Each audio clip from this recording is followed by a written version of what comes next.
Guys, we are moving on to lecture 2, chapter 4, shapes of alkanes. आज वाली class में मैं आपके साथ क्या करने वाली हूँ?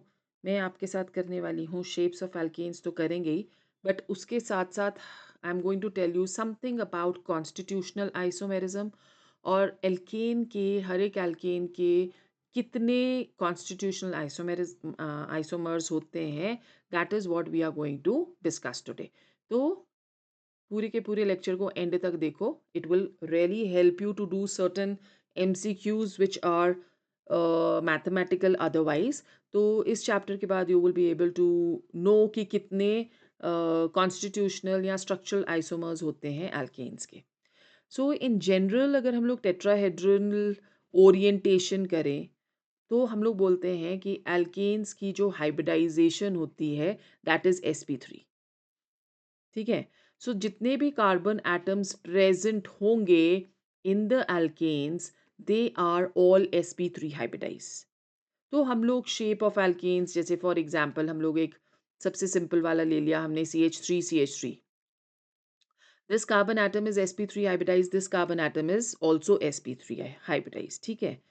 Now, if we're looking at longer chains or we're looking at more number of carbon atoms, जैसे कि हम लेते हैं ब्यूटेन या हम लेते हैं लेट्स से हम लोग ले रहे हैं पेंटेन.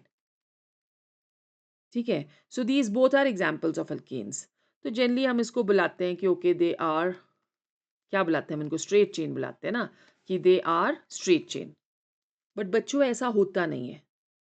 राइट. अगर हम इसके 3 डायमेंशनल मॉडल्स देखें वो बताते हैं कि क्योंकि कार्बन जो है that is tetrahedral in nature.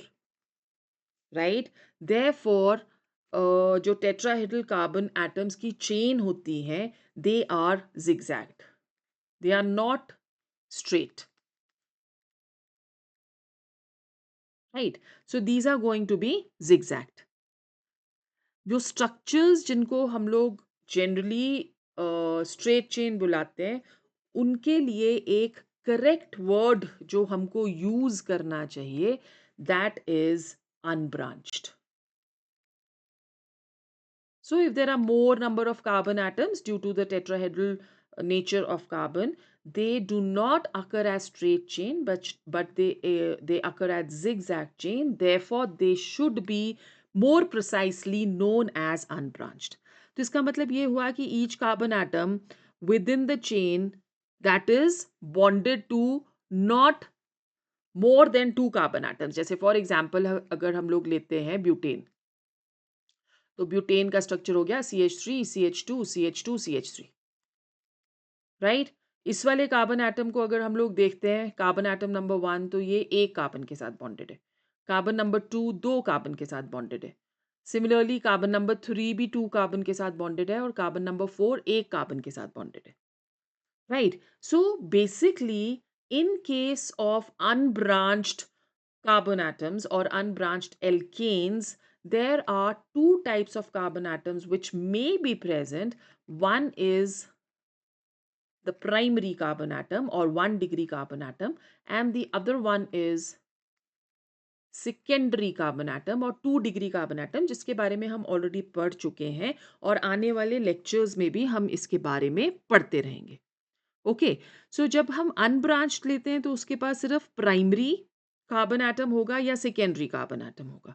But अगर फॉर एग्जांपल मतलब इनको हम लोग एक और नाम देते हैं.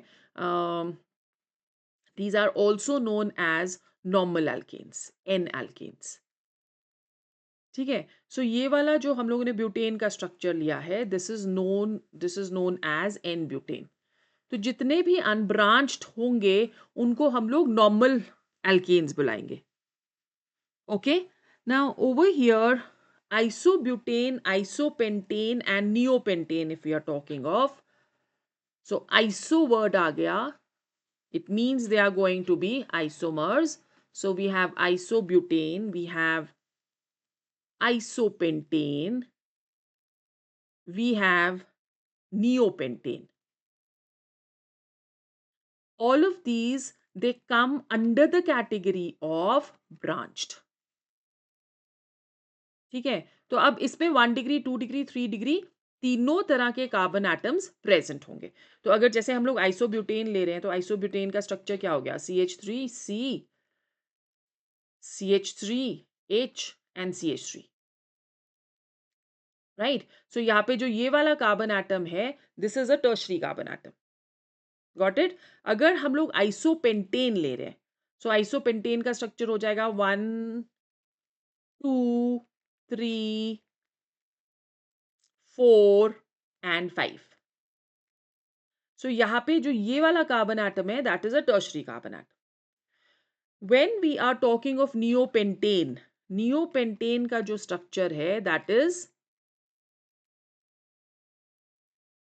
Highly branched, as you can see over here. और ये वाला जो कार्बन एटम है, this is a quaternary carbon atom. ठीक। तो जब हम लोग आइसोपेंटेन और नियोपेंटेन और नॉर्मल पेंटेन की बात करते हैं, तो हम इनको एक नाम देते हैं, विच इज कॉन्स्टिट्यूशनल आइसोमर्स, या चेन आइसोमेरिज्म के अंडर ये आता है। सो कॉन्स्टिट्यूशनल आइसोमर्स, कॉन्स्टिट्यूशनल आइसोमर्स का मतलब हुआ कि इनके जो एटम्स हैं ये कनेक्टेड होते हैं इन अ डिफरेंट ऑर्डर, राइट? सो जब हम लोग पेंटेन के कॉन्स्टिट्यूशनल आइसोमर्स करते हैं तो we have normal pentane which is a straight chain, no, which is an unbranched chain, not a straight chain, okay? So it is an unbranched chain. Then we have isopentane, which is branched, and then we have neopentane, which is still further branched. Normal pentane के पास 1 degree carbon atom होंगे, 2 degree carbon atom होंगे। Isopentane के पास 1 degree, 2 degree and 3 degree carbon atom होंगे। Okay, और neopentane के पास there is an additional carbon atom which is 4 degree और which is known as a quaternary carbon atom, right? Now over here, whenever we are talking of bond line notations, तो आपको पता है कि bond line notations आप किस तरह से draw करते हो। They are zigzag chains, that is why I said that they are not straight chains. तो अगर हम लोग ले रहे हैं प्रोपेन, तो याद है ना बॉन्ड लाइन नोटेशन में हम इसको किस तरह से रिप्रेजेंट करते हैं, ऐसे। अगर हमारे पास है ब्यूटेन, तो ब्यूटेन की बॉन्ड लाइन नोटेशन हम देखो जिगजैग रिप्रेजेंट कर रहे हैं, तो हम कैसे इसको स्ट्रेट चेन बोल सकते हैं? नहीं बोल सकते ना। फिर उसके बाद आ गया हमारे पास पेंटेन, तो पेंटेन को हम किस तरह से रिप्रेजेंट कर रहे हैं? 1 2 3 4 and 5, right? Now all of these, they are, you know, the unbranched chains which are present.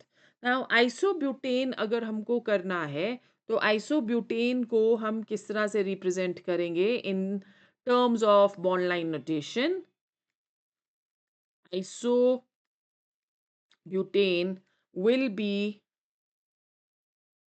represented like this, ठीक है? और अगर हम कर रहे हैं आइसोपेंटेन, तो आइसोपेंटेन को हम कैसे रिप्रेजेंट करेंगे? Like this. और अगर हम कर रहे हैं नियोपेंटेन, नियोपेंटेन को हम रिप्रेजेंट करेंगे as this. Simple. Okay. Now जो कॉन्स्टिट्यूशनल आइसोमर्स हैं, इनकी जो फिजिकल प्रॉपर्टीज होती हैं वो होती हैं डिफरेंट। बहुत ज़्यादा फर्क नहीं होता, but still they are slightly different, right?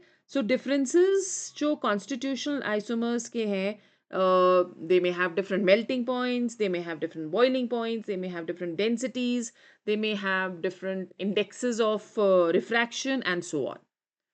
Okay, now हर एक एल्केन के कितने कॉन्स्टिट्यूशनल या possible number of constitutional isomers हो सकते हैं? I am just giving you a small table over here. तो अगर हम ले रहे हैं C4H10, इसके possible number of constitutional isomers are going to be 2। ये क्वेश्चन आपको आता है, तो प्लीज इसको आपने अच्छे से देखना है। C5H12 अगर हम लेते हैं, इसके constitutional isomers are going to be 3। हम ले रहे हैं C6H14. इसके constitutional isomers are going to be 5. If we're taking C7H16, then it is going to be 9. If we're taking C8H18, then the possible constitutional isomers are going to be 18. If we're taking C9H20, then it is going to be C9H20 के होते हैं approximately 35. और फिर उसके बाद C10H22, इसके होते हैं 75. Then we have C15H32. इसके होते हैं, you can't even imagine, 4347. And that is how, as the number of carbon atoms are going to increase, तो number of carbon atoms will also increase. तो अगर हम एक molecule ले रहे हैं C40H82, पता है इसके कितने constitutional isomers possible है?